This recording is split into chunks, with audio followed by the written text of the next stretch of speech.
Hygienici ovšem dnes při kontrole tábora našli jen drobnější nedostatky, kvůli kterým pořadateli sice hrozí pokuta, ale nic tak vážného, že by museli tábor okamžitě ukončit. I zbylé děti tábor hájí. Zvenku tam sice není nic moc, ale tady je to pěkný. Když ostatní odvezli, tak to je chyba, že nemůžou dokončit tábor. Zatímco někteří rodiče odvezli své děti, protože se jim nelíbilo, v jakých podmínkách přebývají, táborníci, kteří tu zůstali, by za rok jeli zas. Já určitě pojedu.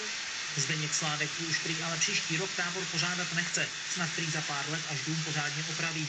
Konflikt s rodiči je pro něj velkým ponaučením, ale i ti, kterým se prostředí tábora nelíbí, uznávají, že si mohou za své starosti částečně sami. Pán se mi zdál prostě jako příjemnej, no tak jsem mu prostě dala peníze, že jo, vyplnili jsme papír, no a jela teda, no. Rodiče viděli pouze jenom jednu fotku tady v ruce.